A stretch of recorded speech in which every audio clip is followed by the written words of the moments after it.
Brasi delibrocha katarabra delelosa. Ikotorobrocha yakayadara brande satabradasa. Merci, Esprit du Seigneur. Merci, Saint-Esprit de Dieu,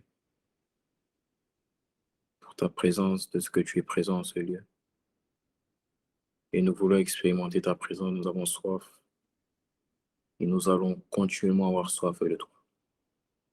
Parce que tant qu'il y a plus de toi, ça veut dire qu'il y a plus qu'on peut avoir. Ça veut dire que celui qui a soif vient y boire. Et des sources d'eau vive couleront de son sein. La condition pour boire, c'est la soif. Et ça tombe bien. Il y a des personnes connectées ensemble qui ont soif de toi.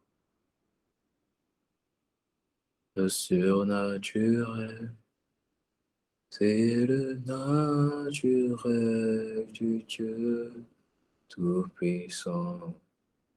Jésus au milieu de nous. Oh, le surnaturel, c'est le naturel du Dieu Tout-Puissant. Jésus au milieu de nous. Le surnaturel, c'est le naturel du Dieu Tout-Puissant. Jésus au milieu de nous. Le surnaturel, c'est le naturel du Dieu Tout-Puissant. Jésus au milieu de nous. L'extraordinaire, c'est le naturel du Dieu Tout-Puissant. Jésus au milieu de nous. L'extraordinaire, c'est l'ordinaire du Dieu Tout-Puissant. Jésus au milieu de nous. L'impossibilité, c'est le possible du Dieu Tout-Puissant. Jésus au milieu de nous. L'impossibilité, c'est le possible du Dieu Tout-Puissant. Jésus au milieu de nous. Le jamais vu,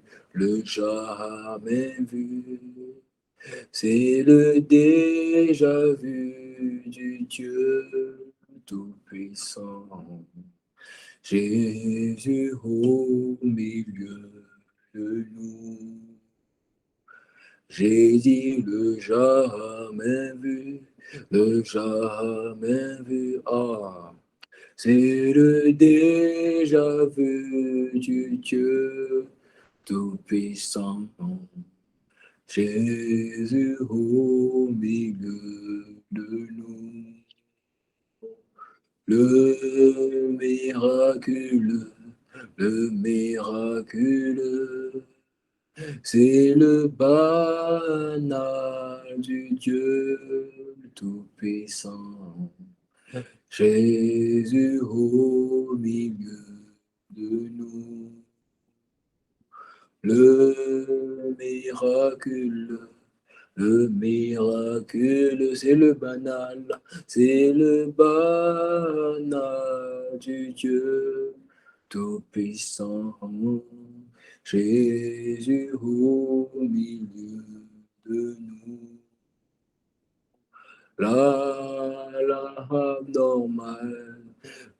abnormal, c'est le normal du Dieu Tout-Puissant. Jésus au milieu de nous. La normal, c'est le normal du Dieu Tout-Puissant. Jésus au milieu de nous. L'époux époustouflant, c'est la signature du Dieu Tout-Puissant. Jésus au milieu. J'ai dit l'époustouflant, c'est le naturel du Dieu Tout-Puissant. Jésus au milieu de nous. Le prodige, c'est la formalité de Dieu Tout-Puissant. Jésus au milieu de nous. La difficulté, c'est le facile du Dieu Tout-Puissant. Jésus au milieu de nous. Jésus au milieu de nous. Jésus au milieu de nous. Accueillons Jésus au milieu de nous. Jésus au milieu de nous, accueillons la gloire de Dieu au milieu de nous. Jésus au milieu de nous, accueillons le libérateur au milieu de nous. Jésus au milieu de nous. Accueillons la parole au milieu de nous. Jésus au milieu de nous. Accueillons le guérisseur au milieu de nous. Jésus au milieu de nous. Accueillons le guerrier au milieu de nous. Jésus au milieu de nous. Accueillons la visite au milieu de nous. Jésus au milieu de nous. J'ai dit accueillons la visite de Dieu au milieu de nous. Jésus au milieu de nous. Accueillons la gloire de Dieu au milieu de nous. Jésus au milieu de nous. Accueillons la paix de Dieu au milieu de nous. Jésus au milieu de nous. Accueillons la joie de Dieu au milieu de nous. Jésus au milieu de nous. Accueillons la puissance de Dieu au milieu de nous. Jésus au milieu de nous. Accueillons la sainteté de Dieu au milieu de nous. Jésus au milieu de nous. Accueillons la présence au milieu de nous. Jésus au milieu de nous. Oh, le surnaturel, C'est le naturel du Dieu Tout-Puissant. Jésus au milieu de nous. Oh, le surnaturel, le surnaturel. Waouh.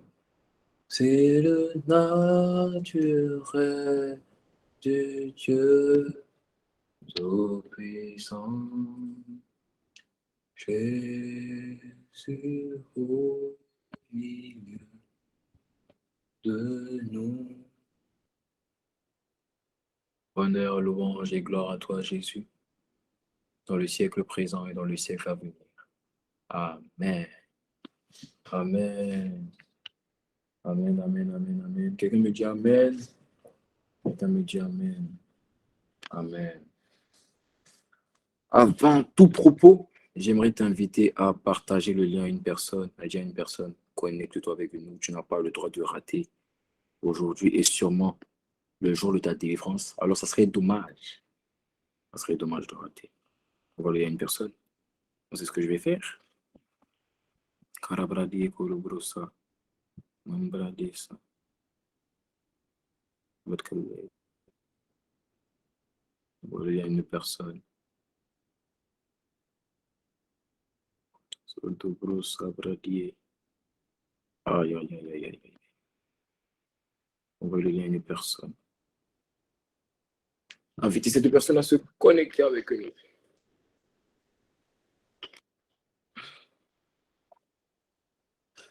Amen. Amen. Alors, j'espère que tu vas bien. Qui va bien? J'espère que tu vas bien. Si on a Jésus, tout va bien. Ma soeur, mon frère, si tu as Jésus, tout va bien. Même si les circonstances de la vie disent le contraire, même si les réalités de ta vie t'amènent à croire le contraire, si tu as Jésus, tout va bien. La Bible dit que tout ce qui naît de Dieu triomphe du monde. Tout ce qui naît de Dieu triomphe du monde. Alors, quelle que soit la situation qui triomphe de toi actuellement, cette situation ne va pas rester comme elle est. Je t'annonce un changement de situation que tu n'as pas aidé.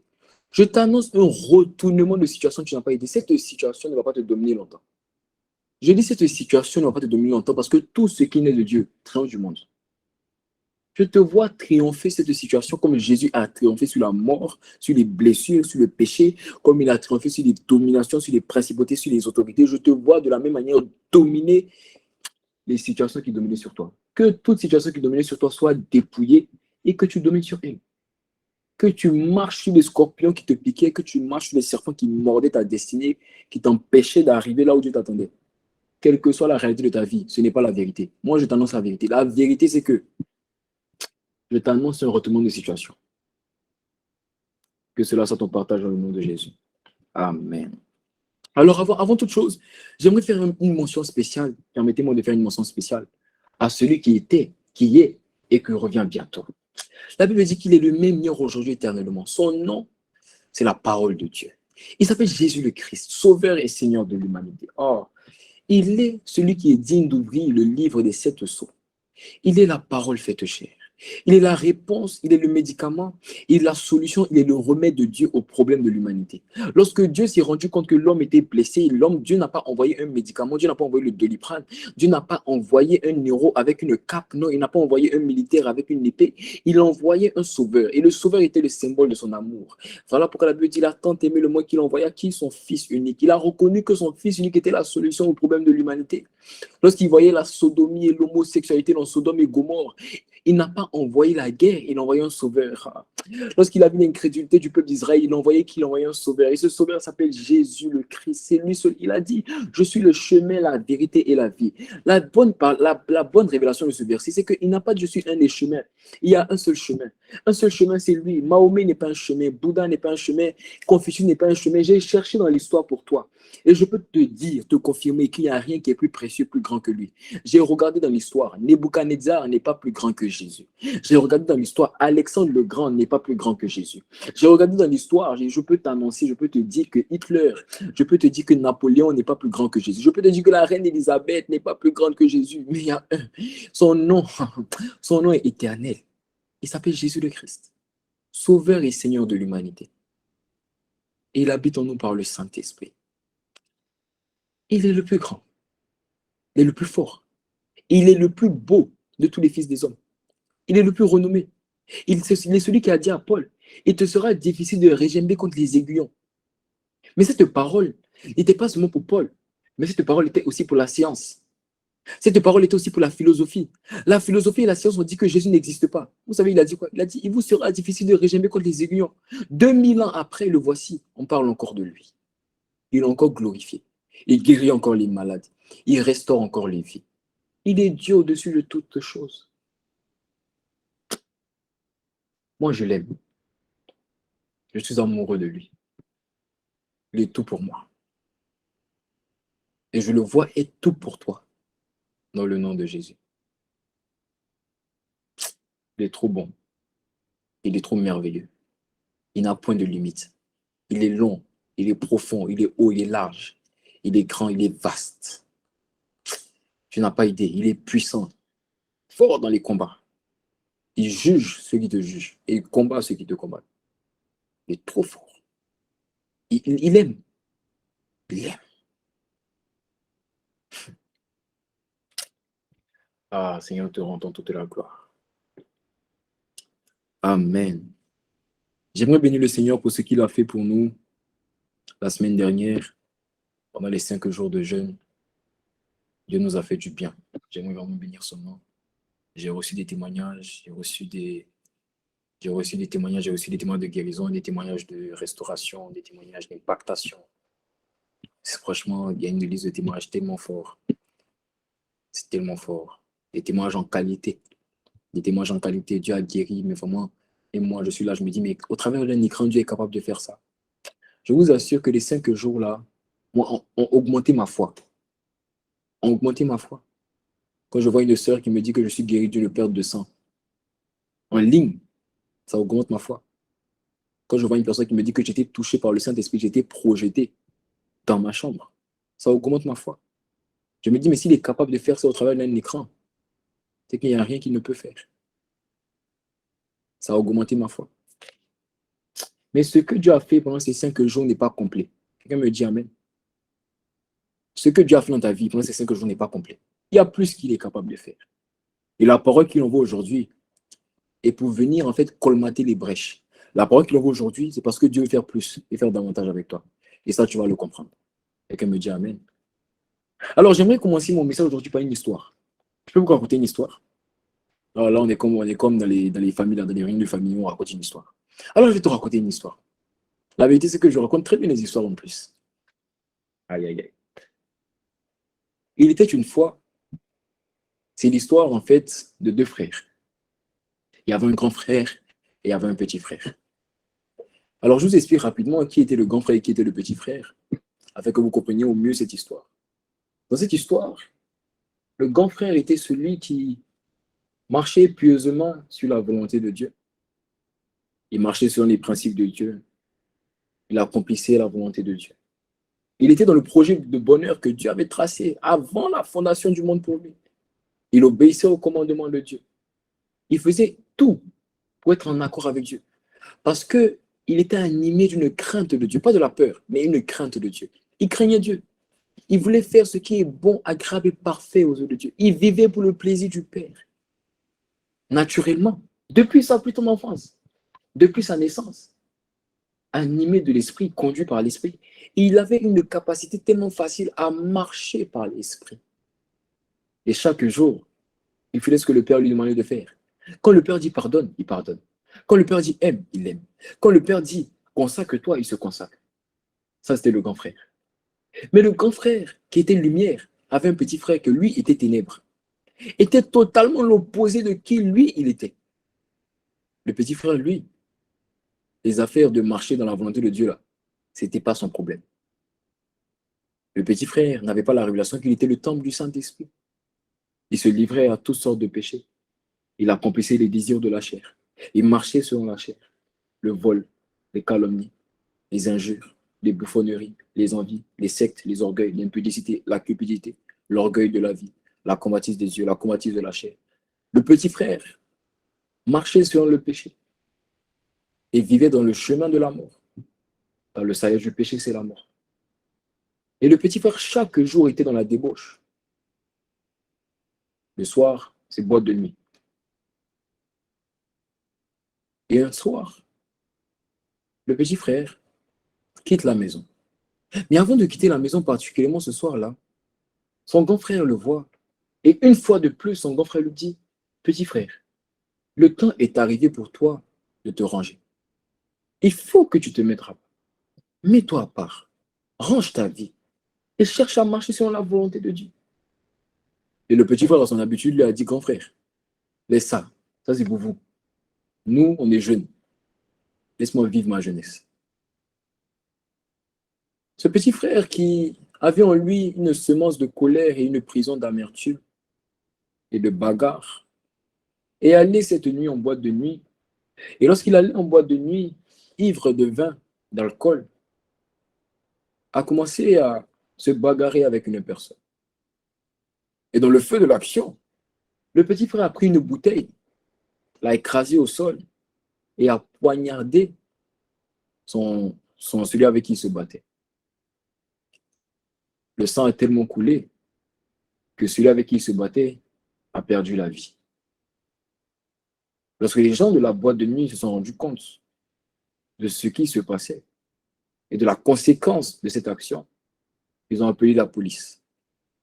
Lorsqu'il a appris qu'ils ont appelé la police, le petit frère qui avait lui un t-shirt taché de sang, parce que le sang de la personne qui l'avait poignardé avait jailli sur lui, il a pris ses affaires et il s'enfuit. Il s'enfuit. Il a quitté la boîte de nuit, il s'est mis à courir. Tout à coup, on ne sait pas comment, mais il s'est rendu compte qu'il n'était plus ivre de vin. Donc il courait. Il arrive à la maison avec ce t-shirt taché de sang, tout affolé, pleurant, ayant l'impression qu'il a dépassé les bornes. Il reconnaissait que là, c'était la goutte d'eau. Il pensait qu'il était capable de tout faire, mais jusqu'à aller à tuer un homme. Il s'est dit non, ça, je n'étais pas capable. Et pourtant, il l'a fait. Parce qu'il rentre dans la maison tout affolé, en train de pleurer. Le grand frère le voit. Le grand frère choqué, mais aussi affolé. Il dit, petit frère, qu'est-ce que tu as? Le petit frère répond.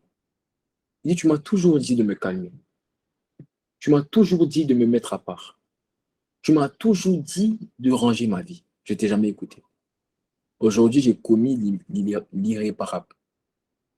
J'ai poignardé quelqu'un pendant une bagarre et cette personne est morte. Grand frère, j'ai besoin de toi. Grand frère, j'ai besoin que tu m'aides. Et pendant qu'il est en train de parler comme ça, en larmes, le bruit des gyrophares de la police se fit entendre dans le quartier du petit frère et du grand frère.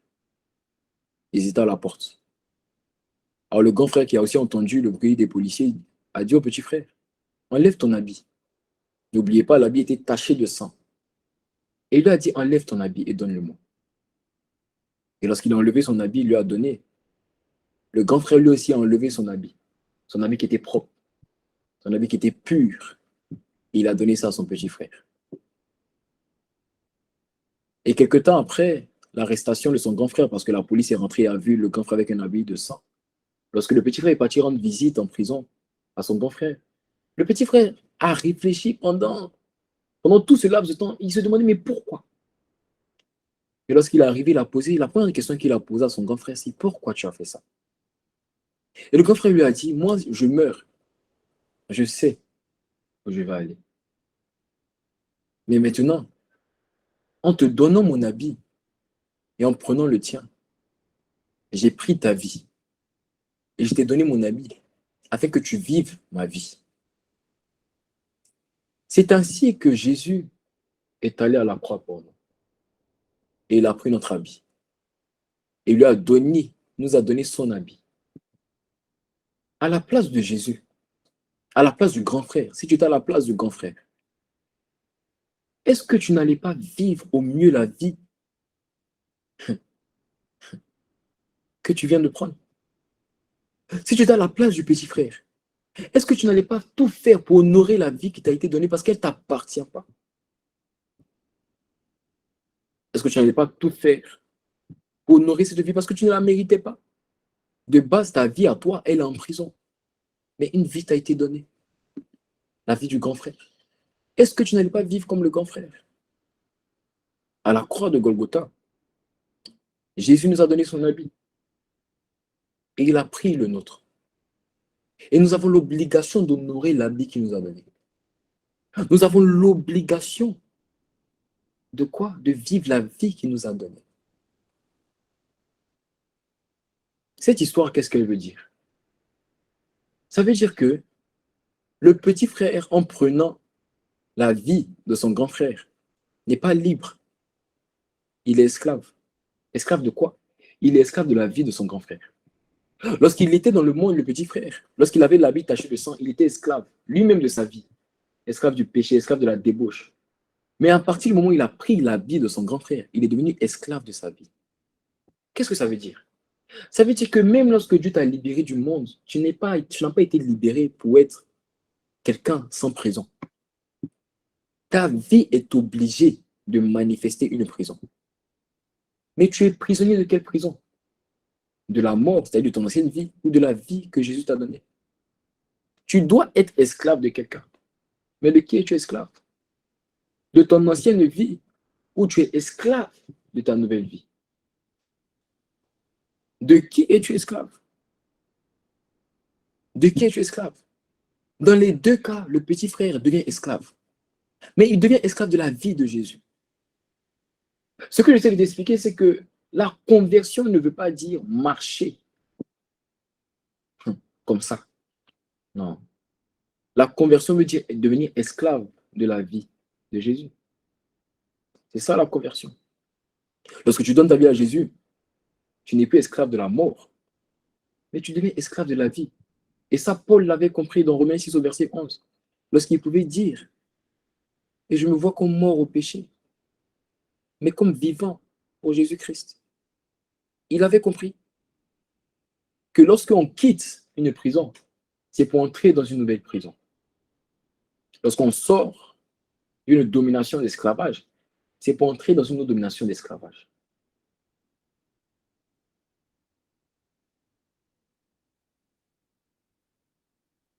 Quelqu'un me dit Amen? Amen. C'est pour entrer dans une nouvelle domination d'esclavage.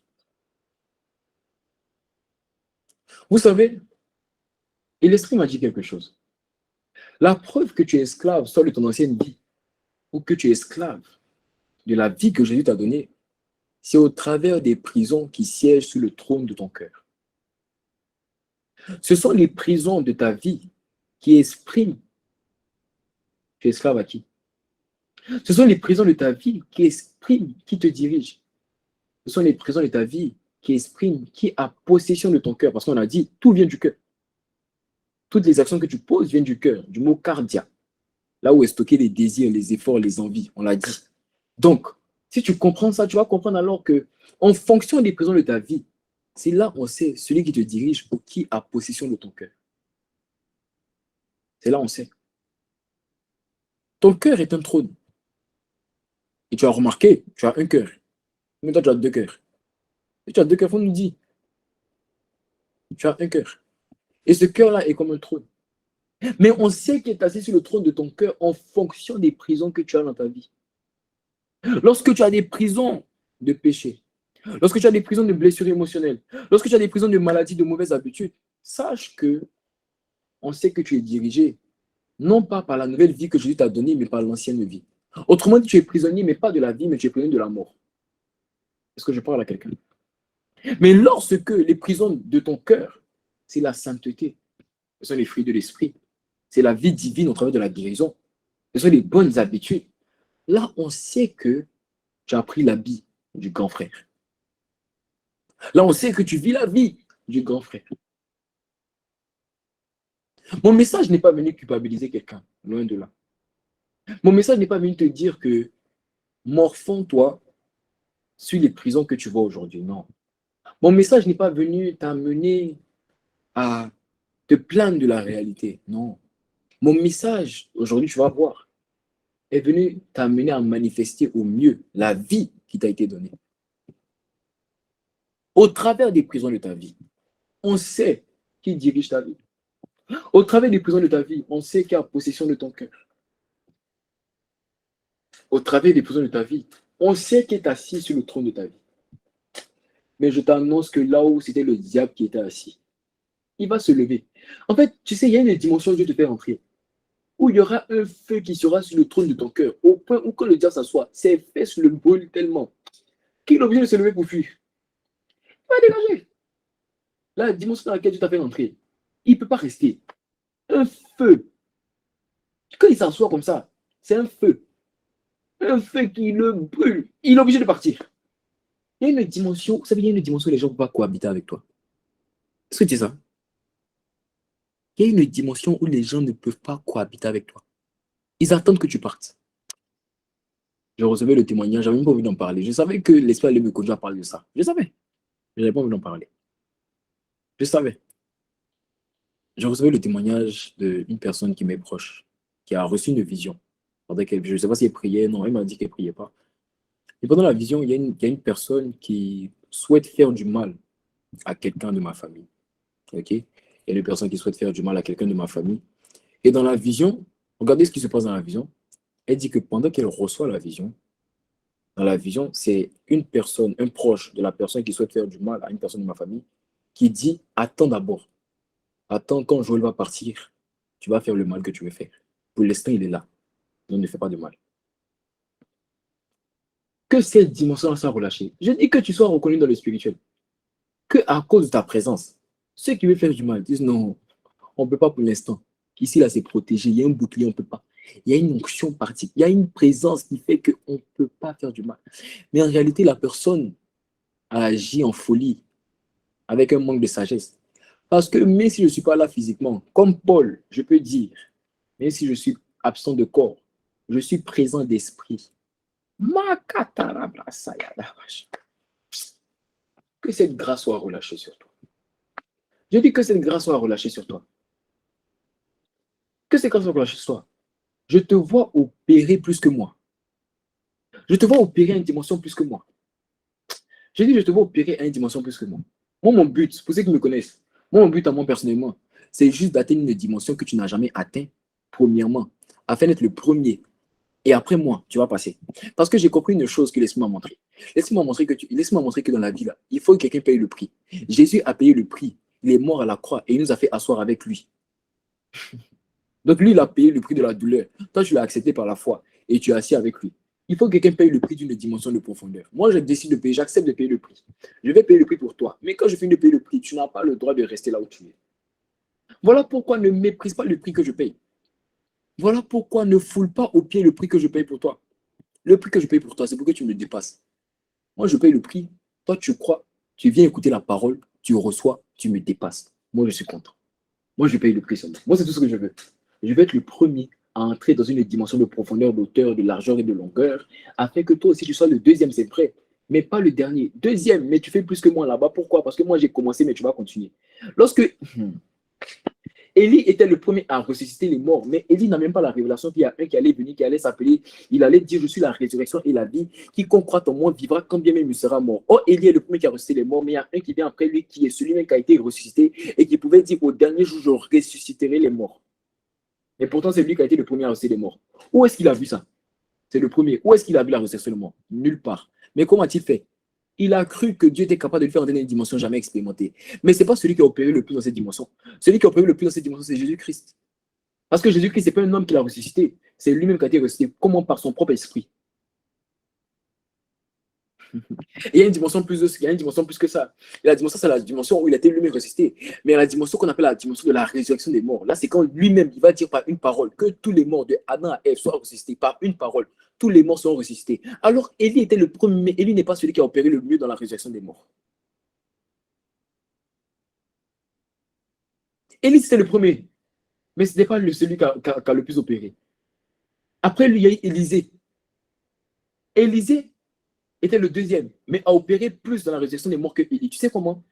Parce que Élisée, lui, il a ressuscité un mort lui-même en étant mort. La Bible dit qu'ils ont jeté un enfant sur les os d'Élisée et il était ressuscité. Élisée a opéré dans une dimension de résurrection des morts où c'est le mort même qui ressuscite le mort. Autrement dit, dans sa mort, il y avait la vie. Aïe, aïe, aïe, aïe, aïe, aïe, aïe. Ah bon, on ferme la parenthèse. On continue. Ah, dis-moi, on continue. Dis-moi, on continue. Dis-moi, on continue. Aïe, aïe, aïe, aïe, aïe.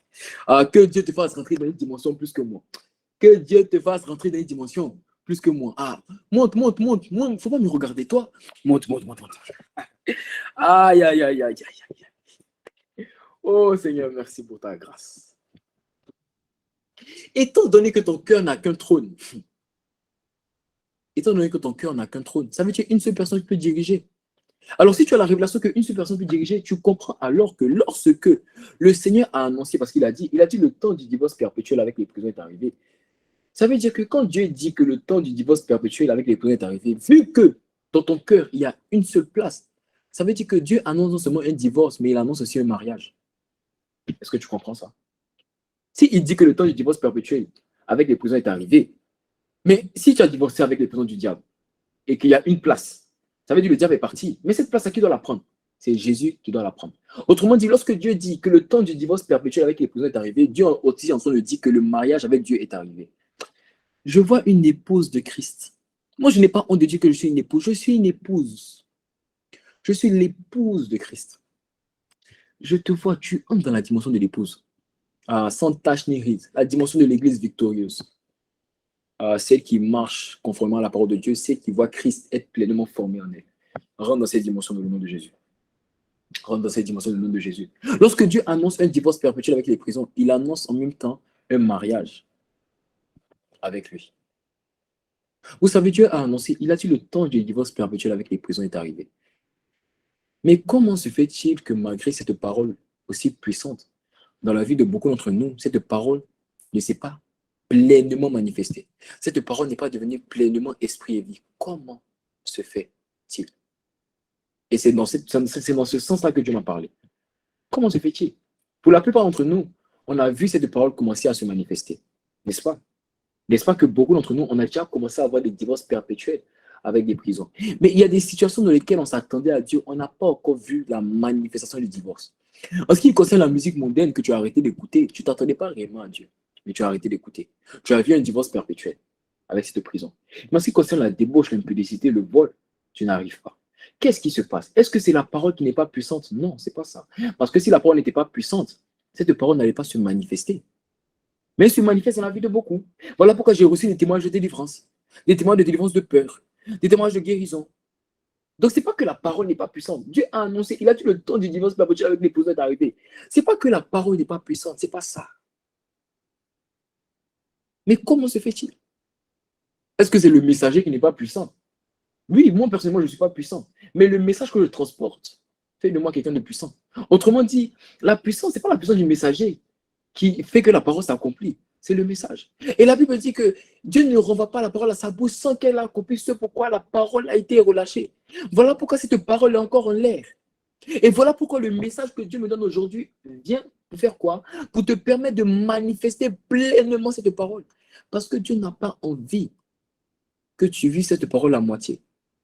Dans certains aspects de ta vie, tu as commencé à voir la manifestation de cette parole, mais tu n'as pas vu la manifestation de cette parole dans tous les domaines de ta vie. Tu n'as pas vu ça. Je t'annonce que tu vas voir la manifestation totale de cette parole. Tu vois quand le soleil se lève, au début, ça se lève doucement. Pour la plupart d'entre vous, la manifestation de cette parole est comme 5 heures du matin.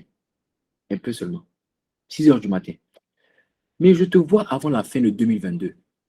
Cette parole sera manifestée dans ta vie comme à midi. Comme le soleil à son zénith. Pleinement. Je vois cette parole être manifestée pleinement. Moi, je t'assure, les délivrances que Dieu opère là sont trop fortes. Les délivrances que Dieu opère sont trop fortes. C'est-à-dire que je suis là comme ça. Hein. Dieu identifie une prison. Dès qu'il a identifié, il m'a montré que, ah non, ça, je n'aime pas. C'est fini. On passe à autre chose. Je te vois entrer dans cette dimension. Je te vois entrer dans cette dimension. Je te vois entrer dans cette dimension. Je te vois entrer dans cette dimension. Aujourd'hui, je suis venu te déculpabiliser.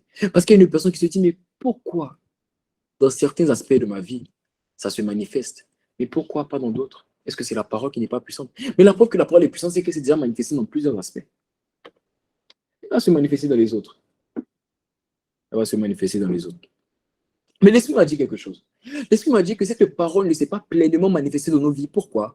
Parce qu'il y a quelque chose qu'on n'a pas compris en ce qui concerne la délivrance. Lorsque Dieu annonce, il dit que le temps du divorce perpétuel avec les prisons est arrivé, ça veut dire qu'il annonce une délivrance. Tu es d'accord avec moi? Mais il m'a expliqué, il m'a dit, il y a quelque chose que vous n'avez pas compris en ce qui concerne la délivrance. Il m'a dit, il y a quelque chose que vous n'avez pas compris en ce qui concerne la délivrance. Et c'est ce que je suis venu vous expliquer. En fait, je suis venu t'expliquer les raisons pour lesquelles cette parole ne s'est pas pleinement manifestée, ou la raison pour laquelle cette parole ne s'est pas pleinement manifestée. Et tu vas comprendre. Parce que cette raison est aussi une solution. Ne t'inquiète pas. Dieu t'a entendu. Dieu a pensé à toi. Et cette parole est une réponse à tes préoccupations. Il m'a dit, il y a quelque chose qu'on n'a pas compris en ce qui concerne le divorce avec les prisons. Il m'a dit, il y a quelque chose qu'on n'a pas compris en ce qui concerne la délivrance. La chose qu'on n'a pas compris, il m'a dit, c'est que avant de divorcer avec une prison, assure-toi d'être marié avec une autre prison. Avant de sortir d'une prison, assure-toi de rentrer dans une autre prison.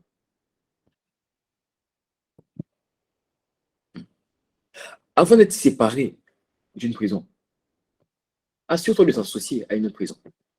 D'où le titre de mon message, tout simplement, avant de divorcer avec les prisons du diable, assure-toi d'être marié avec les prisons de Dieu. Avant de divorcer avec les prisons du diable, assure-toi d'être marié avec les prisons de Dieu. Je répète, parce que quelqu'un ne m'a pas dit Amen. Quelqu'un ne m'a pas dit Amen, donc je vais répéter. Avant de divorcer avec les prisons du diable, assure-toi d'être marié avec les prisons de Dieu.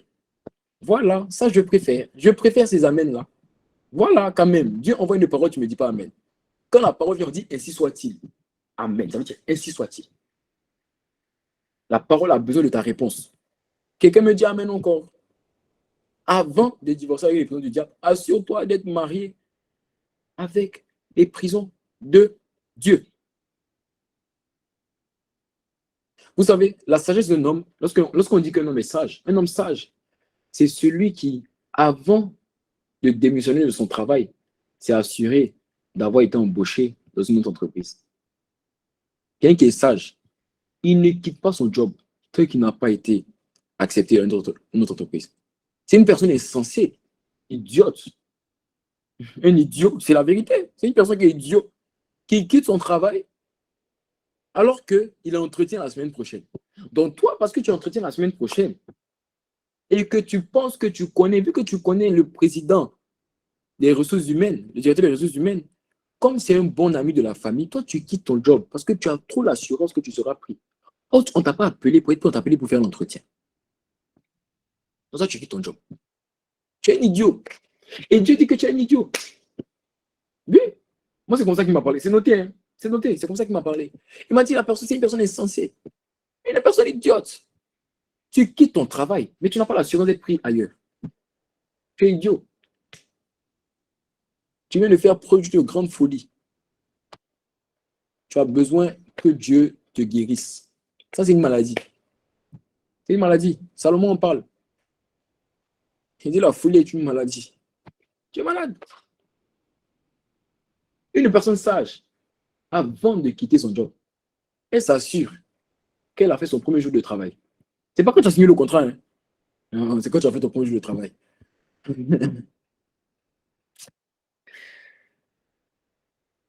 La sagesse, là, elle s'assure d'avoir été embauchée dans notre entreprise avant de déménager, avant de démissionner de l'entreprise précédente.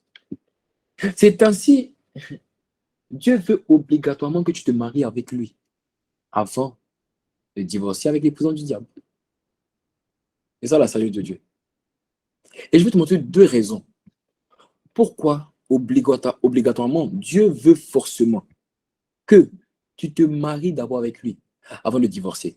En fait, ce que j'essaie de t'expliquer, c'est que pour la plupart d'entre vous, la raison pour laquelle le divorce perpétuel avec les prisons qui a été annoncé ne s'est pas pleinement manifesté, c'est parce que il y a les aspects dans ta vie où ce n'est pas manifesté, mais tu n'as pas décidé de te marier d'abord avec Dieu. En ce qui concerne la musique mondaine, c'est arrêté. Tu sais pourquoi? Parce que tu as décidé de te marier avec Dieu. Comment? On commence à écouter du gospel. Voilà pourquoi la musique mondaine, tu as divorcé facilement. Mais en ce qui concerne l'impudicité, la masturbation, tu n'as pas encore divorcé. Pourquoi? Parce que tu n'as pas décidé d'embraser la sainteté de Dieu. Donne-moi la main, je vais te parler. Je sais que c'est ça que vous n'aimez pas. Mais je vais vous dire quand même. En ce qui concerne la colère, le pardon, non, non, la colère même ça va. En ce qui concerne le pardon, tu sais pourquoi tu n'as pas divorcé du pardon? Parce que tu ne veux pas pardonner à ceux qui t'ont fait du mal.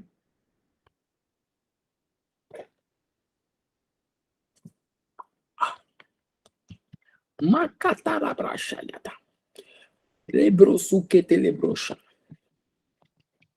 Aïe, aïe, aïe, aïe, aïe, aïe. Aïe, aïe, aïe, aïe. Aïe, aïe, aïe, aïe. En ce qui concerne la tristesse, tu n'as pas vu la joie de Dieu opérer dans cet aspect-là. Pourquoi? Parce que tu n'as pas décidé de pardonner à ceux qui t'ont attristé. Tu n'as pas décidé de pardonner à ceux qui t'ont fait du rejet, à ceux qui ont commis du tort. Tu n'as pas décidé. Voilà pourquoi le rejet est encore là. Ce que ton père t'a fait là, tu ne veux pas le pardonner. Quand tu le vois, il t'énerve. Bon, vu que ton papa t'énerve, vu que quand tu le vois, il t'énerve parce qu'il t'a repoussé, voilà comment tu vivras dans le rejet. Ce n'est pas une prophétie. Je ne suis pas en train de te maudire. Je suis en train de dire la conséquence et le résultat de ta folie et de ton idiotie. Oui, parce que c'est de la folie et de l'idiotie. Pourquoi? Parce que tu veux aller dans un autre boulot sans avoir démissionné de l'ancien. Parce que tu ne veux pas pardonner. Tu vivras dans le rejet. Mais je t'en supplie, ne reste pas dans le rejet. Parce que l'ancêtre de ceux qui ont été rejetés, il s'appelle Judas. C'est votre ancêtre. Oui. Voilà, c'est l'ancêtre de tous ceux qui ont été rejetés. Et Judas a fini par se susciter. Donc, je t'en supplie, ne reste pas dans le rejet. Je dis, ne reste pas dans le rejet. Quand tu restes dans le rejet,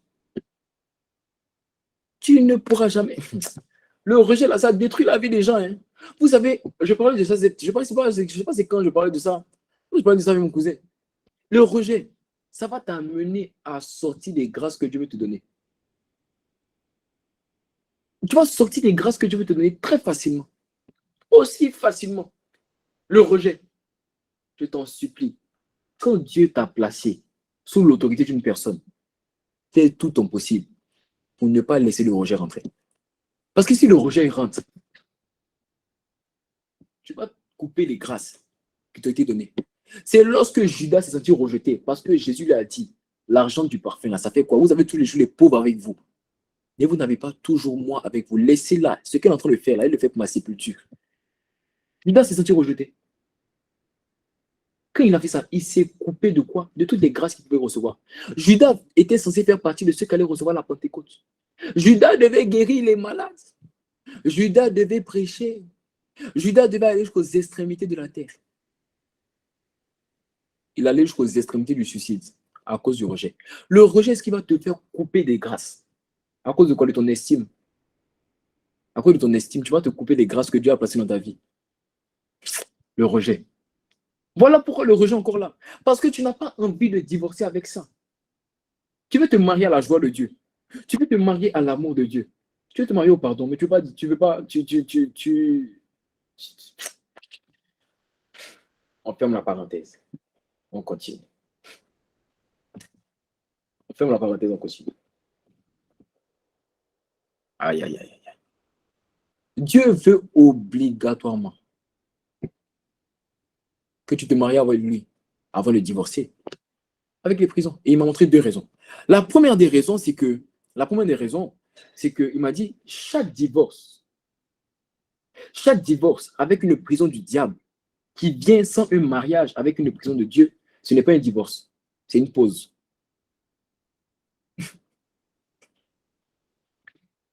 Allons voir dans Matthieu, allons voir Matthieu 12, verset 43 à 45. Matthieu 12, verset 43 à 45. Chaque divorce, je dis bien chaque divorce, voici la première raison. La première raison, c'est que chaque divorce avec une prison du diable qui vient sans un mariage avec une prison de Dieu, l'Esprit m'a dit, c'est pas un divorce, c'est une pause. C'est une pause de relation. Vous êtes en réflexion. Pour l'instant, ça ne va pas dans mon couple.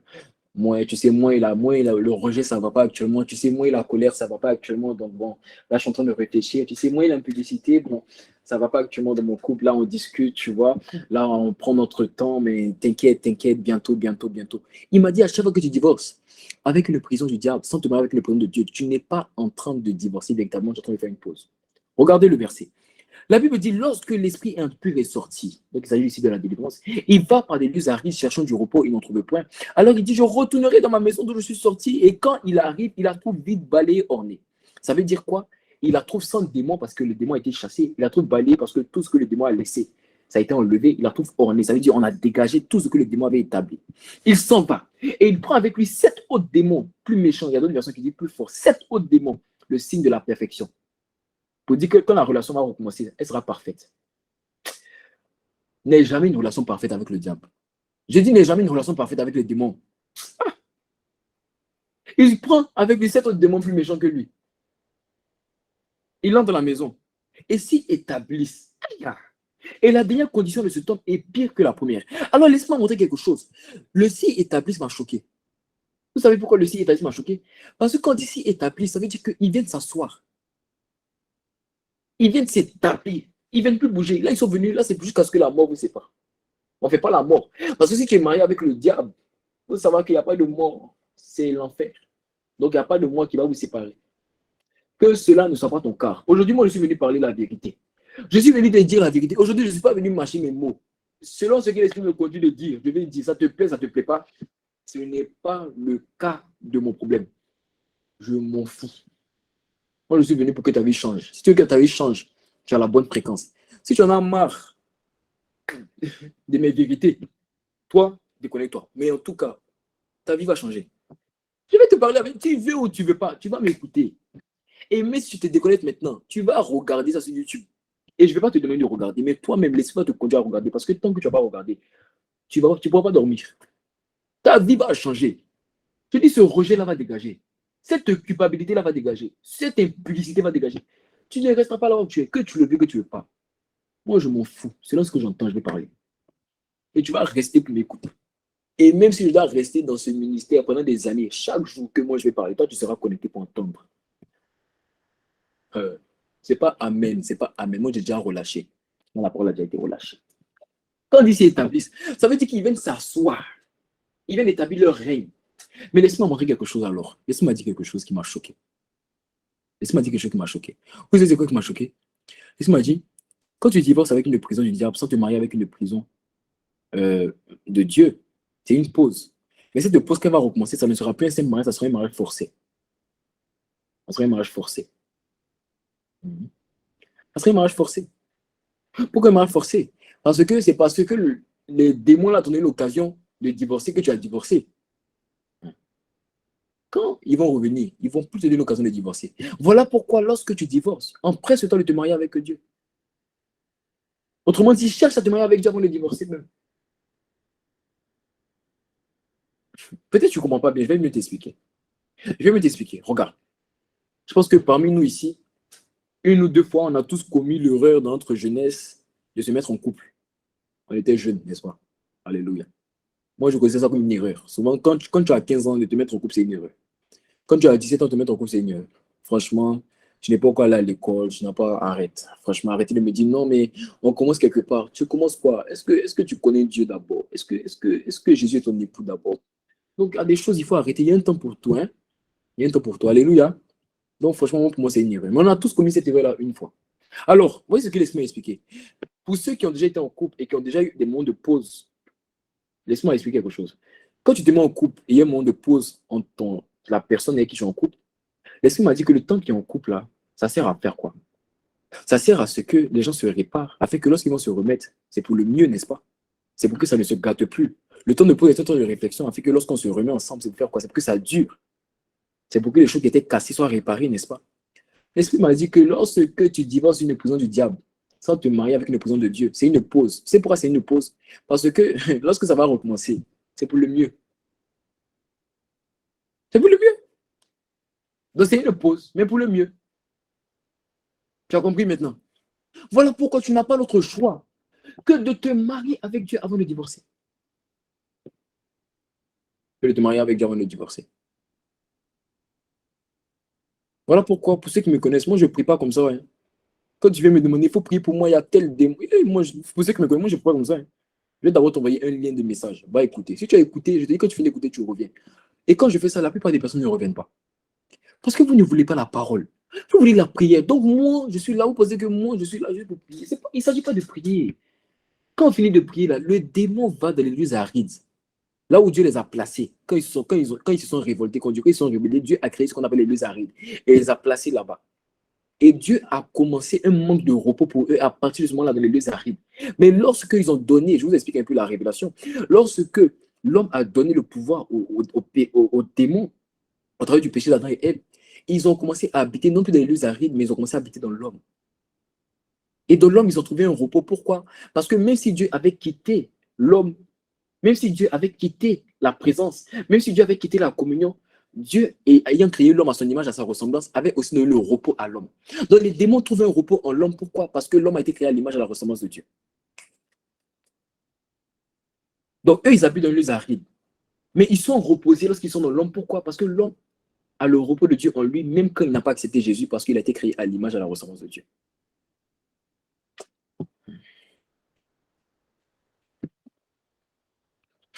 Bon, laisse. Tu ne comprends pas ça. Laisse, c'est pas grave, c'est pas grave.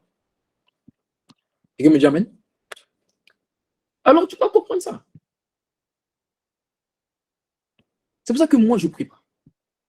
Je ne prie pas, je ne m'efforce pas, je ne m'empresse pas de prier. Je vais te dire d'abord, va écouter les messages. Quand tu finis d'écouter les messages, je reviens, je vais prier pour toi.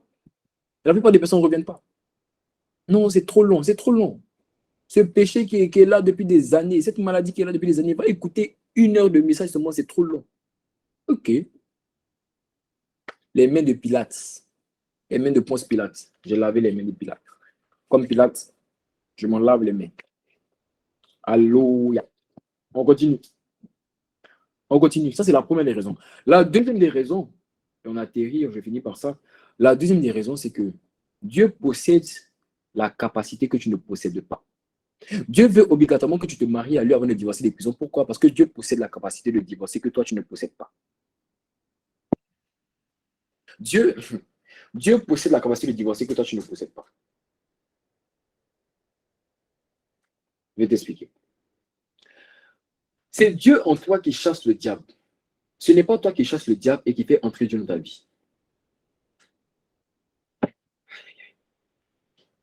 C'est Dieu qui vient s'asseoir et le diable s'en va. Ce n'est pas toi qui pousse le diable et qui dit Dieu vient t'asseoir. La Bible n'a pas dit à ton sujet, quand il se lève, ses ennemis se dispersent. La Bible a dit quand Dieu se lève, ses ennemis se dispersent. Tu es Dieu. Depuis quand tu t'es levé, ton ennemi s'est dispersé. Ils ne sont pas dispersés. Mais lui, quand il se lève, ses ennemis se dispersent. Est-ce que tu as une violente tempête? Est-ce que tu as une colonne de feu? Lui, la Bible dit autour de lui est une violente tempête. Une colonne de feu. Il est le lion de la tribu de Juda. Donc c'est quand lui, il s'assoit, qu'il peut chasser le diable. Toi, tu n'as pas cette capacité. Voilà pourquoi il y a toujours un verset qui m'a toujours marqué. Il y a un verset qui m'a toujours marqué. Vous savez c'est quoi le verset? La Bible dit, résistez au diable et il fera loin de vous. C'est fou, hein? Jésus dit, voici les miracles accompagnant ceux qui ont cru. Chasser les démons. Mais quand il s'agit du diable, Dieu dit, résistez au diable. Autrement dit, on ne chasse pas le diable. Dieu a la capacité de chasser le diable. Toi, tu n'as pas cette capacité. Toi, tu as la capacité de résister parce que lui-même, il fuit. Mais tu ne peux pas dire, diable, je te chasse. Voilà pourquoi vous priez, vous dites, le diable, je te chasse, je te chasse. Tu le chasses quoi? Il veut chasser le diable. Bibliquement même, c'est même pas possible. Tu peux pas chasser le diable. Tu peux que résister. Jusqu'au point où tu as tellement résisté et qu'il te regarde. Et quand il te voit, il ne te voit plus. Il voit Dieu. Et c'est là qu'il fuit. Parce que quand Dieu dit résister, il fera loin de vous. Le résister là, ça veut dire quoi? Le résister, ça veut dire que le temps que tu prends pour combattre le diable, là, arrête de le combattre. Toi seulement, viens me marier. Et comment tu me maries? Tu me maries en te prosternant et en me contemplant. Car nous, le visage découvert, nous contemplons comme dans un miroir la gloire de l'Éternel, nous sommes transformés à la même image de gloire en gloire par le Seigneur qui est l'Esprit. Ainsi, lorsque tu le contemples, tu vas devenir comme lui. Et quand tu deviens comme lui, à force de rester au diable, un jour le diable va rôder, parce que la Bible dit que le diable rôde, cherchant qui va dévorer. Le jour, il va tellement rôder, et quand il va tomber sur ton visage, et qu'il va voir que tu ressembles à Jésus, qu'il va voir que tel il est, tel tu es dans ce monde, aïe, il va voir que les choses se sont passées, et que toujours sont devenues nouvelles. À partir de ce moment-là, la Bible dit, il fuira loin de vous. Mais quand on dit quelqu'un fuit, on n'a pas dit il va partir. Quand il dit quelqu'un fuit, ça veut dire qu'il va détaler. Il aura tellement peur de toi qu'il va fuir. Mardi, j'ai expliqué à ceux qui étaient connectés que je priais la semaine dernière. Et j'étais en train de prier. Et moi, j'ai commencé à entendre la voix des démons qui disaient hey, changeons de maison, c'est bon, changeons de maison. C'est bon, il fait peur, il fait peur. Pourquoi? Parce que je suis arrivé à une dimension de transfiguration où celui qui me regarde est en train de voir Dieu. Rentre dans la dimension où quand on te voit, on voit Dieu. Je dis rentre dans la dimension où quand on te voit, on voit Jésus. Dans la dimension où quand on te voit, on voit l'autorité et la puissance de Jésus. Rentre dans cette dimension.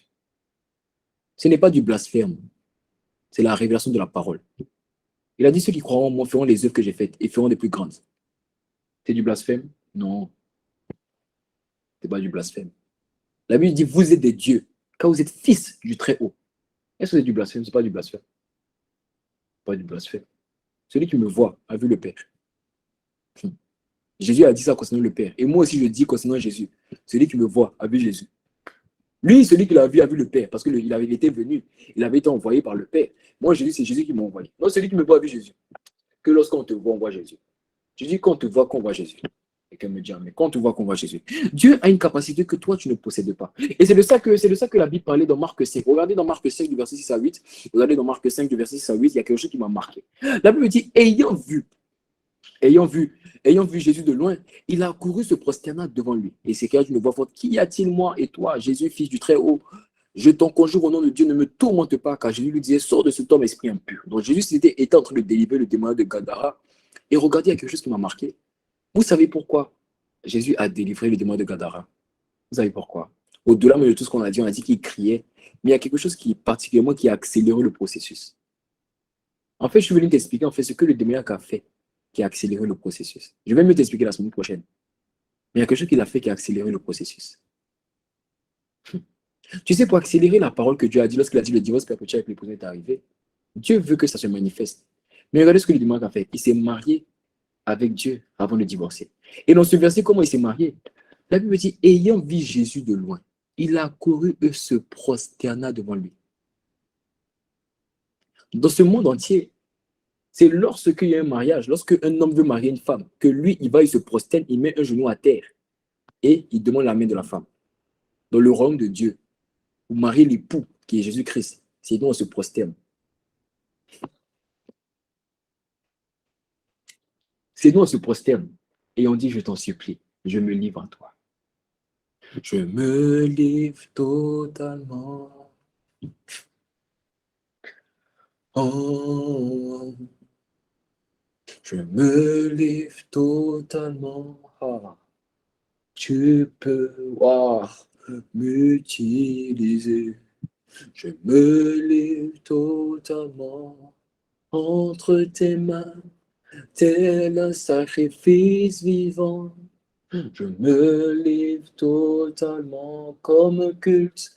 Tu peux m'utiliser. Je me livre totalement.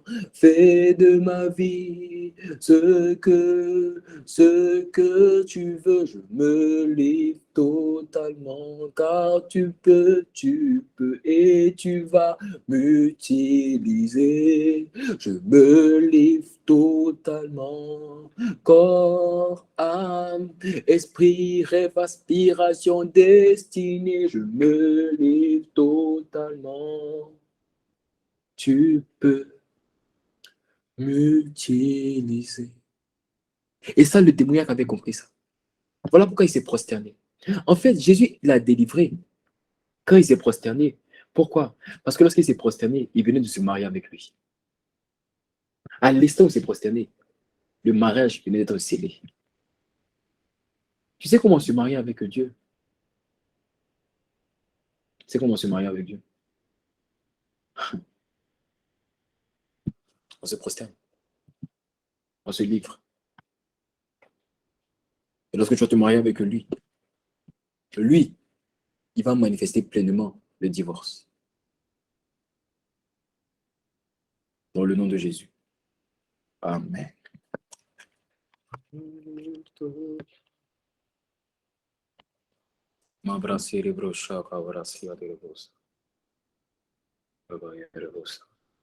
J'aimerais donner l'occasion à une personne qui est connectée au son de ma voix. Tu es connecté au son de ma voix. M'abrasser qui était brocha, yadaraba basa. M'embrasser qui était les brocha, qui était les bossa. M'embara yadere bossa. Et qui était les brocha, katarabas, les brocha. Esprit de Dieu. Alors, s'il y a une personne qui est malade, tu as une quelconque maladie, et tends ta main là où il y a cette douleur, il y a cette maladie, et tends ta main juste, et tends ta main, et tends ta main. Est-ce qu'il y a une personne dans ce cas? Est-ce qu'il y a une personne dans ce cas? S'il y a une personne dans ce cas, mets un commentaire rapidement. Tu as une douleur quelque part qui te fatigue depuis quelque temps. Est-ce qu'il y a une personne dans ce cas? C'est bon. M'abrasser, qui était les gauches. S'il y a une personne dans ce cas, s'il y a une personne dans ce cas, je vais mettre ma main sur mon écran. Je vais mettre ma main sur mon écran. Toi, mets ta main sur ton écran aussi. Il y aura un transfert qui va être relâché et la vie va être relâchée. Oui. J'ai dit ça mardi. Mardi, j'ai dit ça. Qu'est-ce que je rappelle? Moi, j'ai dit mardi, moi, j'entre dans la dimension où, quand tu me demandes de prier pour ta maladie, je ne dis plus aucun mot. J'impose la main. Parce qu'une position des mains, ça veut dire poser la main. Ok, tu as une douleur à l'épaule. Donc, je vais mettre ma main. Quand je mets ma main, tu étends ta main et tu commences à faire des mouvements. Avant qu'on parte, tu vas nous dire que la douleur est partie. Vous allez voir que Jésus est Seigneur. Tous, en tant que vous êtes, vous allez voir que Jésus est Seigneur. Ok. Mets juste ta main. Dans le nom de Jésus. Amen. Essaie de faire maintenant des mouvements. Essaie de faire des mouvements à l'épaule. La guérison est partie. La guérison est arrivée. La douleur est partie. Est-ce qu'il y a une autre personne? La douleur est partie. Constate et dis-nous comment Jésus t'a guéri. Ce n'est pas moi qui fais ça. C'est Jésus qui a guéri. Constate. Cette douleur à dégager. Est-ce qu'il y a une autre personne dans ce cas?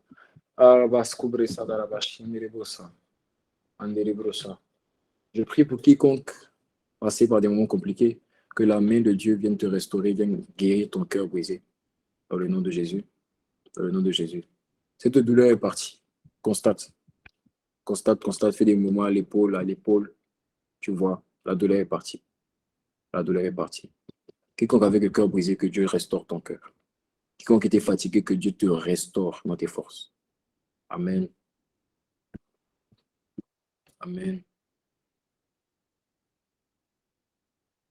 Waouh!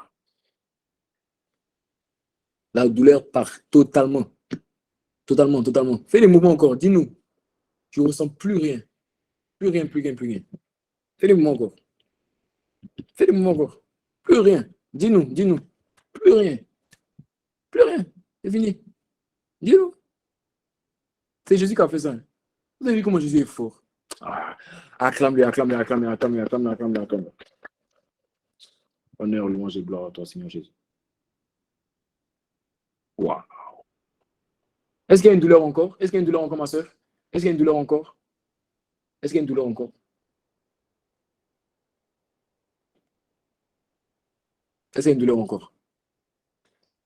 C'est fini. C'est Jésus qui a fait ça.